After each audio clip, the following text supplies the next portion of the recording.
Hey, what's up, YouTube, man? It's your boy, Ashton Jackson. In today's video, I'm going to be talking about the Dallas Cowboys having a fake little comeback at the end to try to excite Cowboy fans, to try to make you guys forget about what the real problem is at hand and what the issues that I was discussing back in training camp, back in March, back in April, in training camp, what it was going to do, and then reared ugly head again for 2 straight home games. You lost today. If it wasn't for this offense and for the special teams, you wouldn't have even been in this game, to be honest with you. So the fact that they made the Dallas Cowboys game even closer, that's more of a testament to the Baltimore Ravens and them falling asleep at the wheel again for the 3rd straight week in a row. They came out, they got the dub, they did what they were supposed to do. So I'm talking about all that and more after the intro. So before we hop into the video, I would appreciate if you guys would like the video, subscribe if you're new, comment and share my video with anyone who you think will enjoy my content, man.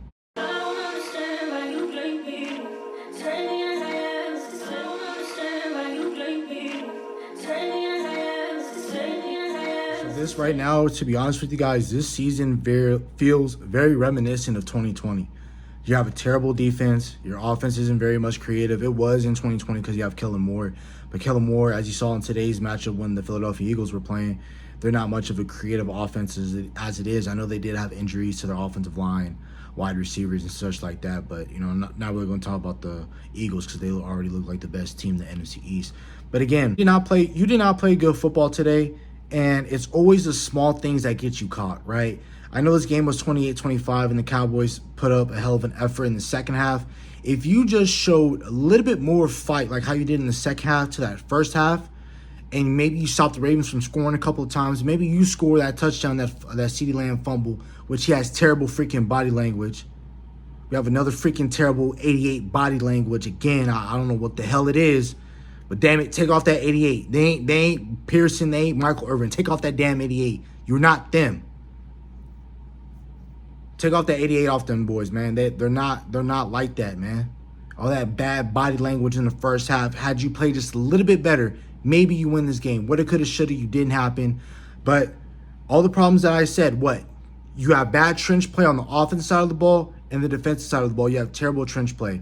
Your running back run game is trash, and so are your running backs. Rico Dowdle is your best back, and that's not saying too much. Rico Dowdle is obviously your best back because when we obviously got some points going, we had some points put up on that board, guess who wasn't in the game? 15 wasn't in the game. So what are the Dallas Cowboys going to do to flip this? I don't think they can. They had their chances to have a competent roster in March.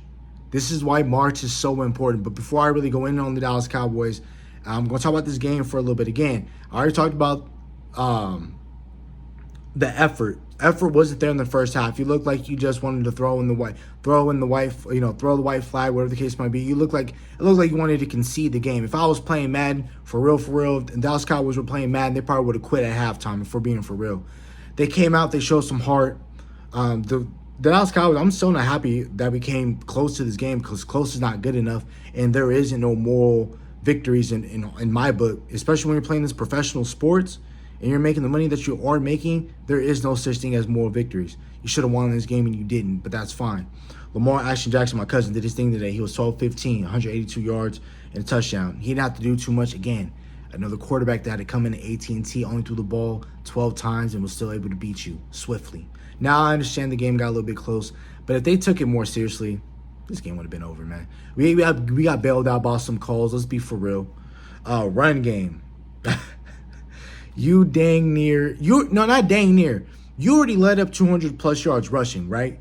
But you dang near, if you look at the stats, Derrick Henry had 151, had 2 touchdowns, averaged 6 yards a carry. Lamar had 14 carries, 87 yards, 6.2 yards a carry with 1 touchdown on the ground. Right there is 200. If I'm doing my ASU math correctly, that's, what's that right there? 238. So that's 238 right there with those two. Yeah, 33 yards with Justice Hill and then 3 yards from Zay Flowers.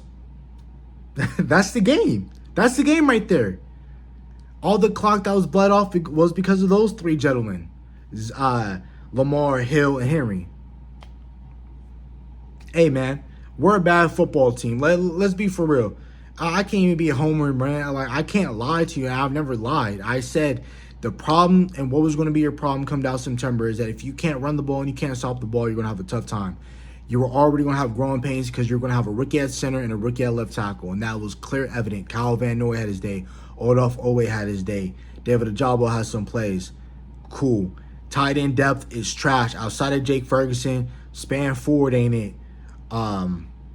Schoolmaker isn't it. Lepke is a football player. We already knew that. But we said that if you can introduce him and utilize him like how the Niners utilize Kyle Juszczyk, man, dang, it's a shame. It's really a shame how us as content creators knows what you're lacking on your football team. Don't even include me. You can include me because I know what I'm talking about as well. But if you don't believe me because I have a smaller fan base and it's in a smaller channel, go see what Foots was talking about. Go see what Skywalker Still was talking about. Skywalker Still and Jesse Holly are together on the podcast, and they do post game, and halftime show all together every single time the NFL season kicks off. Go see what they're saying. Go see what Voch is saying. Go see what Mark Holmes is saying. Go see what Okoye is saying on Twitter and on his YouTube videos. Go see what Law is saying. Go see what all these great Lando. Go see what your guys Knicks. Go see what all these great Cowboy content creators are saying. We've been saying the same thing since March. Ever since you lost to Green Bay, we've been saying this, man. But really, talk about the Dallas Cowboys because I guess they're worth talking about. But Dak Prescott threw the ball 51 times. That lets you know how bad you got whooped, but not only that, how bad and terrible your run game is. He was 28-51, threw for 379 yards, 2 touchdowns. He should have thrown a couple of picks, but thank you to Jake Ferguson for holding on to some defensive players. Thank you for Brandon Cooks doing a horse collar tackle because there could have been a few interceptions. But I'm glad that Dak Prescott did his thing today on fantasy. My money, man. Bring my money. But not for real. But look, your highest rushing member today had 32 yards. You can't run the football. And if you run the football, maybe it saves your defense if you was able to run the football. If you was able to run the football, instead of teams playing that cover 4 palms and those cover 2 looks, maybe that extra safety comes down into the box and maybe you can do something. But you can't run the ball.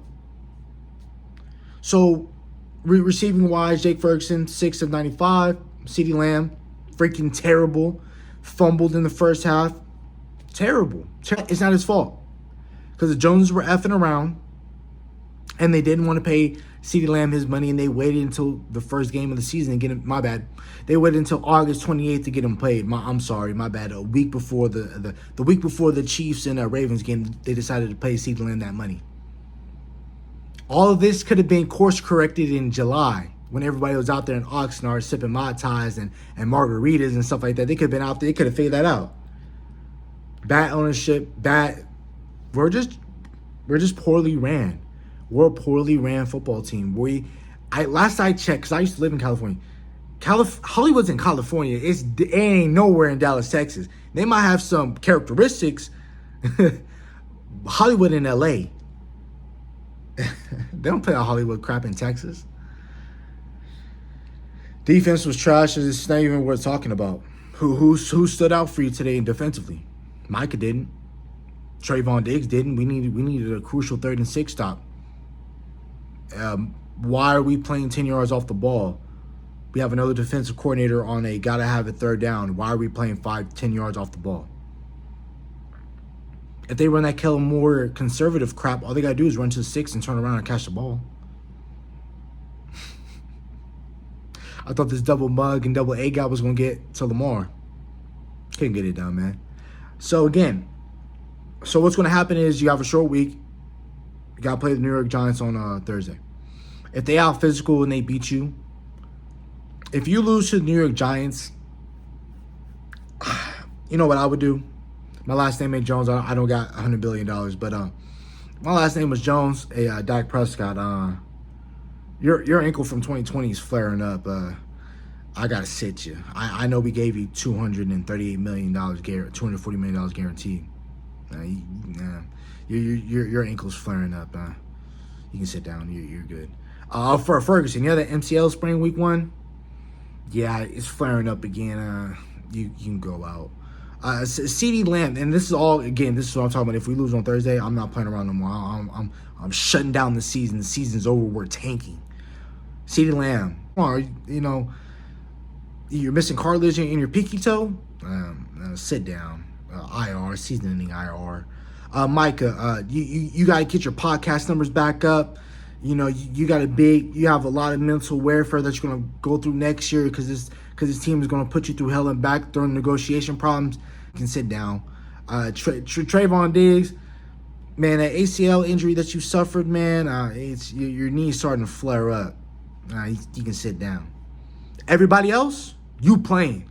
Everybody else. And you know what, Zeke, you have a record coming up. In fact, we'll put you out running back 1 in 10, 11 days. We play Sunday Night Football against the Pittsburgh Steelers. Hey, Zeke. Hey, man, you running back 1. Feed you, right? Feed you. 2016. Well, I was in 8th grade in 2016. Hey, man. We old, man. Like Zeke's knees, old. Old and tired. Man, we pathetic, man. We're pathetic, man. That's about it for the video, man. Hope you guys have a nice day. Stay safe, stay blessed. Bye.